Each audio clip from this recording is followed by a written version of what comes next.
दृष्टि है पारिवारिक संसाधन प्रबंधन में आज का हमारा टॉपिक है समय प्रबंधन। समय प्रबंधन यानी समय को किस प्रकार से व्यवस्थित किया जा सकता है।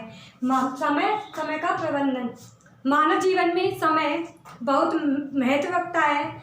जीवन में वही व्यक्ति सफलता प्राप्त कर सकता है जिसने समय के साथ सोना, जागना, उठना, बैठना आदि क्रियाओं को संपन्न करना व अपने कर्तव्यों का पालन करना आता हो। समय एक अमूल्य साधन है जिसे न तो घटाया जा सकता है और न ही बढ़ाया जा सकता है।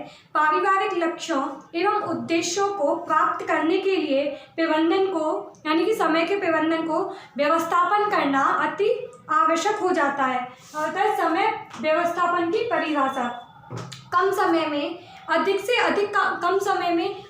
अधिक कामों को संपन्न करना ताकि व्यक्ति एवं पारिवारिक लक्ष्यों की प्राप्ति की जा सके। इस समय व्यवस्थापन कहलाता है, यानी कि कम समय में अधिक से अधिक कार्य को संपन्न करना समय व्यवस्थापन कहलाता है। अब आता है समय का अर्थ यानी टाइम का अर्थ। कुछ विद्वानों ने समय को भौतिक साधन तो कुछ ने मानवीय साधन माना है। मानवीय साधन के रूप में समय को मानना जितना आसान व सरल है, उसके महत्व को समझना, समय का आकलन करना निम्न प्रक्रियाओं के द्वारा किया जा सकता है। यानी कुछ विद्वानों ने तो इसे भौतिक साधन माना है और कुछ विद्वानों ने इसे मानवीय साधन माना है समय को। अब आता है मनोवैज्ञानिक समय। पहला मनोवैज्ञानिक समय, इसी के अंतर्गत जैविक समय और समय चक्र, जिसमें है पहला मनोवैज्ञानिक समय। मनोवैज्ञानिक समय एक अनुपम मात्रा है जिसमें समय के बीतने का एहसास होता है, यानी कि समय के निकलने का एहसास होता है। जैसे परीक्षा भवन में विद्यार्थी 3 घंटे का समय किस तरह से निकाल लेता है, उसका आभास उसे नहीं होता। इसी के ठीक विपरीत यदि व्यक्ति किसी का इंतजार करता है, चाहे वह बस हो या फिर रेलगाड़ी, ये व्यक्ति के आने का अनुभव महसूस कराता है, परंतु उस समय बस या ट्रेन के लेट हो जाने से समय नहीं निकलता। अब आता है जैविक साधन।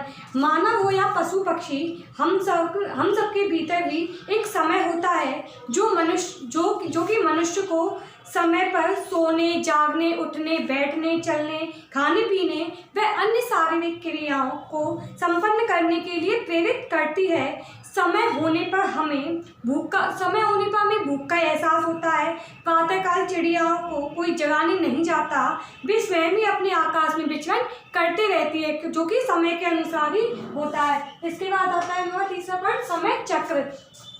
प्रत्येक व्यक्ति के पास दिन के कुल 24 घंटे का समय उपलब्ध होता है। प्रत्येक व्यक्ति के पास समान रूप से 24 घंटे होते हैं। उसी निर्धारित समय में व्यक्ति विभिन्न कार्यों को करता है या निपटाता है, जैसे प्रातः जागते एवं रात्रि में सोने का समय, कार्यस्थल पर जाने का समय, मनोरंजन का समय आदि। सामान्यतः एक गृहिणी पूरे 24 घंटे में विभिन्न कार्य संपन्न करती है, जैसे घर की सफाई, परिवार के लिए भोजन की व्यवस्था, परिवार के सदस्यों की देखभाल, शिक्षा के लिए व्यवस्था करना, पारिवारिक बजट बनाना, निर्देशन और स्वयं की देखभाल वह पूरे 24 घंटे के अंतर्गत उन्हें संपन्न करती है। अब आता है समय व्यवस्थापन के निर्धारक तत्व।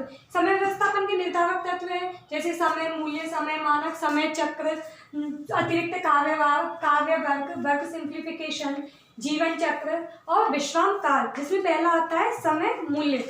समय का मूल्य। समय एक सीमित साधन है। प्रत्येक व्यक्ति को दिन भर में 24 घंटे उपलब्ध होते हैं। इस सीमित समय में व्यक्ति को अनेक काम करने पड़ते हैं। समय व्यवस्थापन के अंतर्गत समय का आयोजन एवं क्रियान्वयन दोनों ही सम्मिलित होते हैं। योजना बनाते समय परिवार के सदस्यों की सलाह लेनी चाहिए, क्योंकि अकेला गृह प्रबंधन सभी कार्यों को संपन्न नहीं कर सकता, इसलिए समय का मूल्य अति आवश्यक होता है। सेकंड आता है हमारा समय मानक, यानी समय को एक निर्धारित तत्व मानकर चलना चाहिए।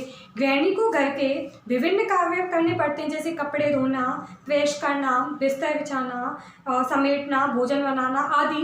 गृहिणी को ये सब कार्य करने पड़ते हैं। उपरोक्त वर्णित कार्यों में एक जैसा समय व्यय नहीं होता, यानी कि सारे कार्यों को करने के लिए अलग अलग ऊर्जा एवं शक्ति भी लगती है।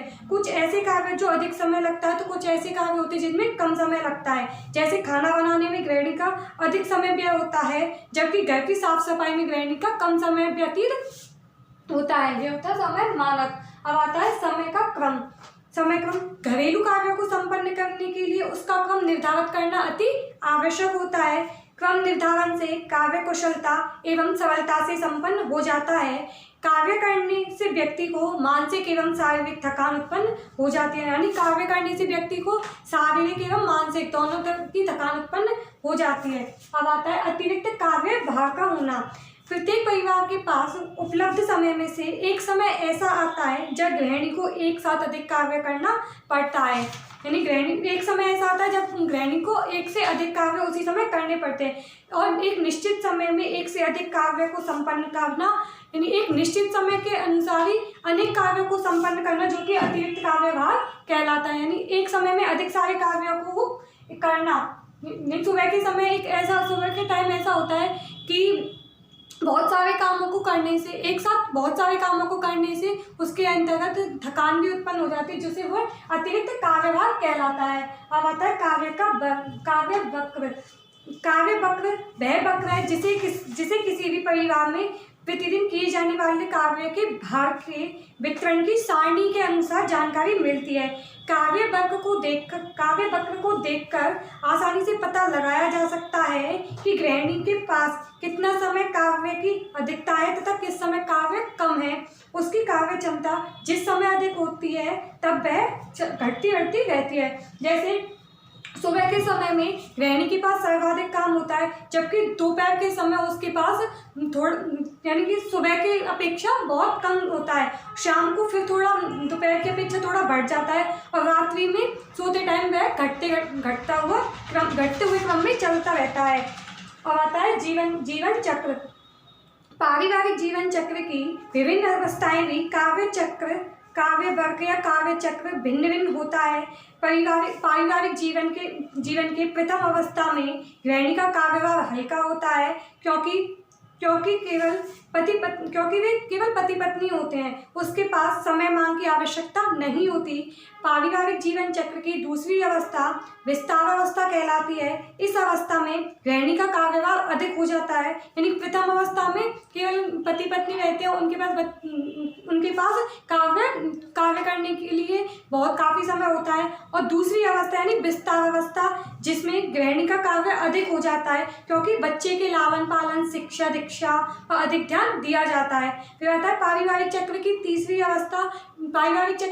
अवस्था संकुचित अवस्था कहलाती है, क्योंकि पारिवारिक जीवन की इस अवस्था में गृहिणी का कार्यभार थोड़ा हल्का हो जाता है, क्योंकि बच्चे बड़े होकर घर की जिम्मेदारियां समझने लग जाते हैं। और पारिवारिक जीवन चक्र की चौथी अवस्था में गृहिणी का कार्यभार बिल्कुल ही कम हो जाता है, क्योंकि उनके बच्चे के प्रति उत्तरदायित्व पूर्ण रूप से समाप्त हो जाता है। बच्चों की शादियां हो जाती हैं, वे या तो घर छोड़कर चले जाते हैं या माता पिता के साथ रहकर जिम्मेदारियों को पूरा करते हैं। प्रारंभिक अवस्था में तो उनके पास समय काफ़ी होता है। विस्तारित अवस्था में उनके बच्चे हो जाते हैं तो उनके कार्य करने पड़ते हैं। संकुचित अवस्था में जो संकुचित अवस्था होती है उसमें पारिवारिक जीवन की गृहिणी का कार्यभार थोड़ा कम, उसमें यानी विस्तारित अवस्था से थोड़ा कम हो जाता है। और सेवानिवृत्ति की अवस्था यानी कि चौथी अवस्था जो होती है उसमें वे बच्चों की शादी हो जाती है, तो उसके बाद उनके पास कार्य के लिए समय यानी कि कार्य होता ही नहीं है, वह आराम की अवस्था में रहते हैं। अब आता है विश्राम काल की अवस्था। लगातार कार्य करने से शारीरिक एवं मानसिक थकान होना स्वाभाविक है। विश्राम काल से तात्पर्य कुछ समय के लिए कार्य के तनाव से मुक्त होना तथा शरीर एवं दिमाग को पूरा आराम देना विश्राम काल की अवस्था के अंतर्गत आता है। पहला था समय का प्रबंधन, टाइम मैनेजमेंट। फिर समय व्यवस्थापन की परिभाषा है। समय का अर्थ क्या है कि एक समय में अधिक से अधिक कार्यों को संपन्न करना है ना। फिर आता है मनोवैज्ञानिक समय, जैविक समय चक्र। और व्यवस्थापन में निर्धारित तत्व थे समय मूल्य, समय मानक, समय क्रम, अतिरिक्त कार्य वर्ग और जीवन चक्र और विश्राम काल की अवस्था। ये था टाइम मैनेजमेंट के अंतर्गत पड़ा था। कल पढ़ेंगे हम शक्ति प्रबंधन नेक्स्ट वीडियो में।